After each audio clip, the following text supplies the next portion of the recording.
How's it going, film and TV fans? Welcome back to a new review here on the, now Talbot Street Productions YouTube channel, formerly of the Film Reviews, but thought I'd put it all together, brand it together, make it nice and simple.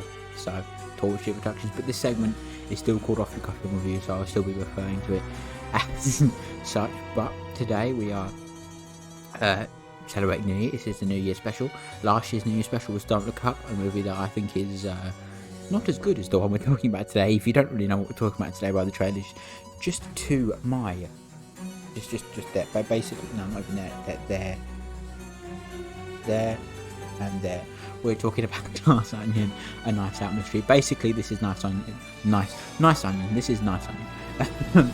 Knives Out 2. We've got Kathryn Hahn, Leslie Odom Jr., Daniel Craig, Janelle Monáe, and of course Dave Bautista, along with a wonderful little cameo from Ethan Hawke at the beginning of the movie.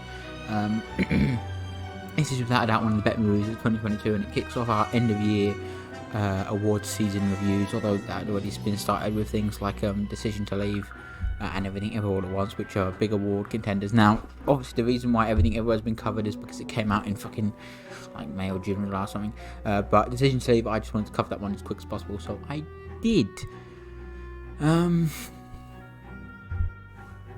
But this is Knives Out 2, Glass Onion, and I'm going to start things off by actually going through my experience with this movie so far, because this, despite the fact the movie released on December 23rd exclusively on Netflix, this was not the first time I saw the movie, nay, the first time I even experienced it.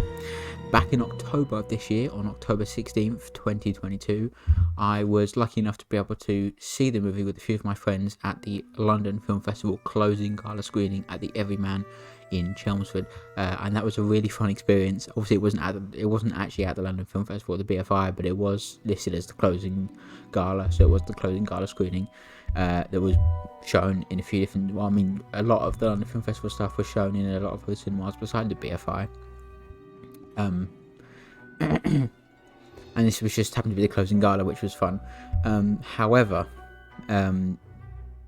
that was not the only time this movie was available to watch theatrically on a big screen, because it had a 1-week limited theatrical run on November 23rd, which again lasted that week, before the month gap between its drop on Netflix on December 23rd, just a few days ago. So yeah, that's my experience with this movie this year so far. I got to see it 2 months before most of the public did, and that was really fun. But now let's move on to the movie itself. I think it's one of the best movies of this year, without a shadow of a doubt. It's so creatively forward-flowing as well. It's, I think before we go any further, there will be spoilers, light or heavy, depending on what I'm feeling like, but there will be spoilers, so if you don't want to be spoiled about the movie's ending, the movie's twist and stuff like that, then don't watch this. Don't watch this video. But I love the story beats. Again, the first Knives Out had an incredible story, and this one continually does exactly have a brilliant story too. But it never disappoints in terms of how it flourishes forward, how it moves forward, how the twist here. I think they one-up themselves by making the twist take like 20 minutes to actually explain, but it's some of the most satisfying moments of the movie, and it's another one of those movies where you see stuff you've seen before but from a slightly different angle. But it's not in terms of you actually, you might not see it, you just hear it while another character is doing something to show that what that character was doing during that time. So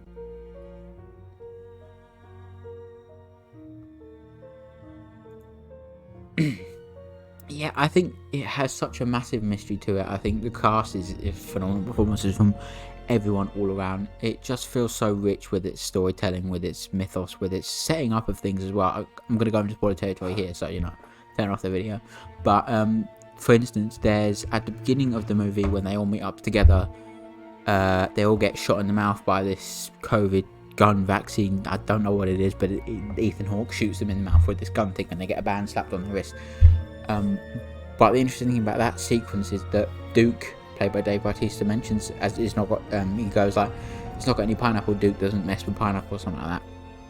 which seems just a casual off the cuff remark that you said then.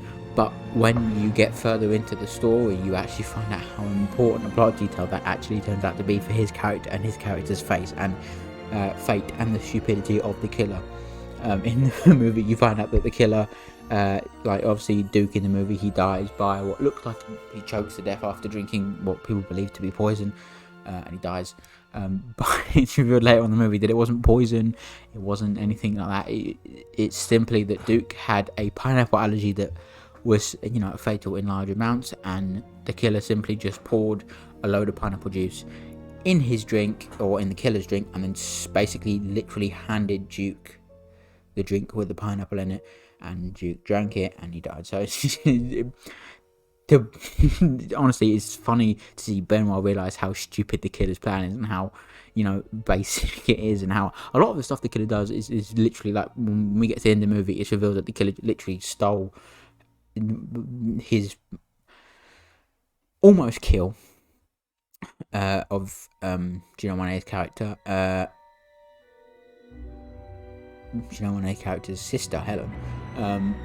Took that away, stole that from Benoit Blanc, when he literally just said, like, it's like putting a loaded gun on the table and turning the lights off, which is exactly what happened, and is exactly what the killer did, and it's really fucking stupid. Which, to me, there you go. That's just how the killer works in this movie. But it's an absolutely phenomenal movie. I loved seeing it on the big screen, and I love watching it at home now. Again, I think for me, I had a very interesting reaction to a moment at the very beginning of the movie where we see Benoit Blanc in a bathtub, and for me it was interesting because I wanted to see where this goes. And then I hear the Among Us emergency meeting sound. I was like, what? And it's basically Benoit Blanc plays Among Us in the movie, and I kind of just died inside. Obviously this movie, it was shot during COVID a couple of years ago, but in an attempt to stay relevant, a lot of the movie hasn't, I wouldn't say relevant, but it won't age particularly well, because everyone's masked up, everyone's at the beginning of the movie they're wearing masks and stuff, and everyone's staying indoors, and they mention lockdown a lot. And you see Catherine Hahn's character doing a Zoom interview on the news at home, so it's kind of just like it works with that kind of thing, which is cool. I really hope the next one doesn't do that. I hope the next one goes back to normalcy per se, because a lot of movies that have come out around or since the pandemic have decided to just ignore the pandemic as a whole. I know some movies haven't done that. Halloween Ends was supposed to mention the pandemic, but I don't remember it doing that, so I guess that was a big fucking lie.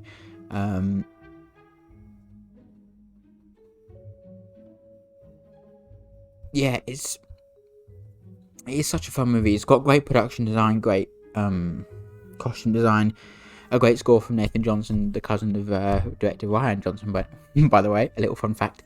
Yeah, it's such a great film. It's so well put together. Rian Johnson never fails. These Knives Out movies are fantastic. I, for one, personally think that this movie is better than the first one for a lot of reasons, including just the fact the story is so much better here. The outcome and the way it's pulled off is so much fun. I think obviously there's 20 minutes in the middle of the movie or so where you literally just go on a tangent of seeing everything you've already seen from a different perspective with a different character, and even before what we see at the beginning of the movie.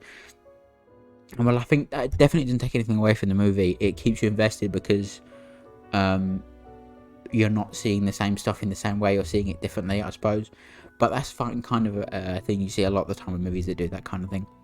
But for me, it's just such a brilliant movie, and at one point for at least a week or so, it was my favourite movie of 2022. Dethroned everything ever, which is not something I thought was going to be possible. But here we are.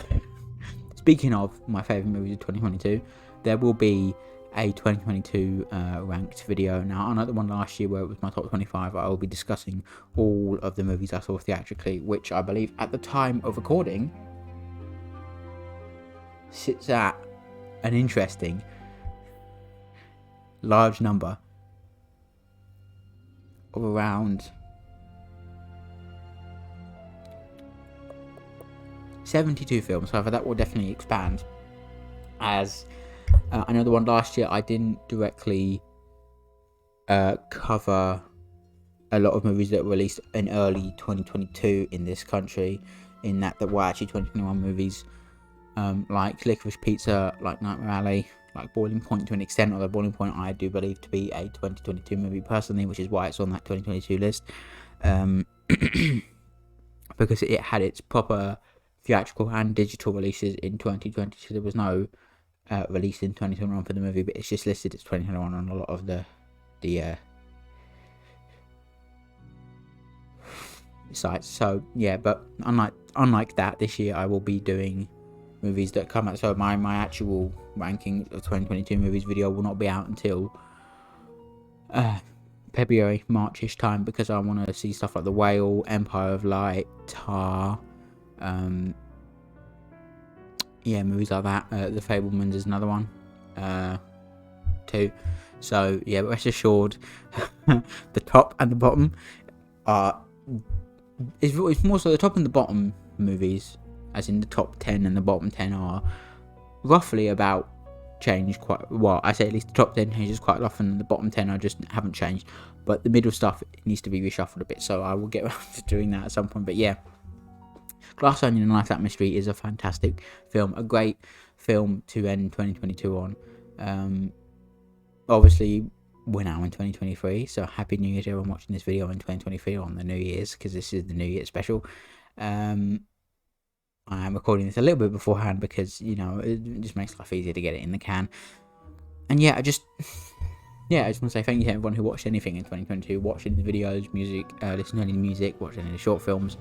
It was a pleasure to provide entertainment for you, even if you weren't entertained and you were just laughing at me being an idiot. Appreciate that.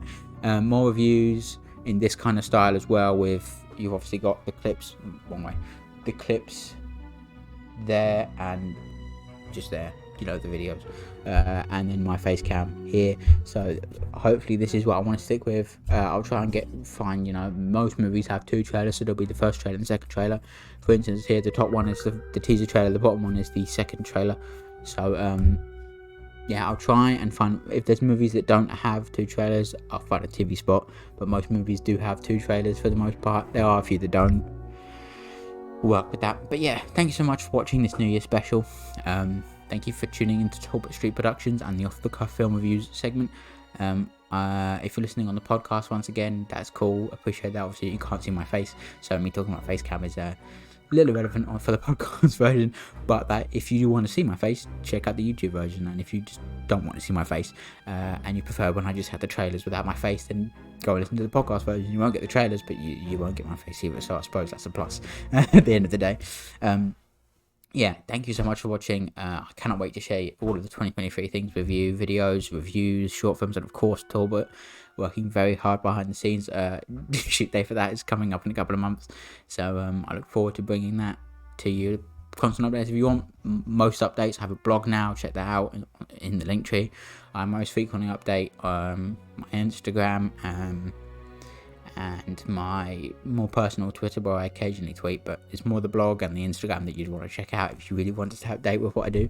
I have a letterbox too, I post my reviews. I really posted reviews for this movie when I saw it came out, and when I saw it at Christmas I wrote like a 2-word review saying, oh yeah, this shit slaps. So if you want to hear what I think about movies in a smaller amount before, just as soon as I see them, check that out. That's also be in the link tree. And yeah, thank you so much for watching this review of Glass Onion and Knives Out Mystery, one of my favourite movies of the year. I really hope you have a chance to watch the movie. Let me know what you think in the comments below. And yeah, thank you very much for watching. Have a wonderful day, and bye bye for now.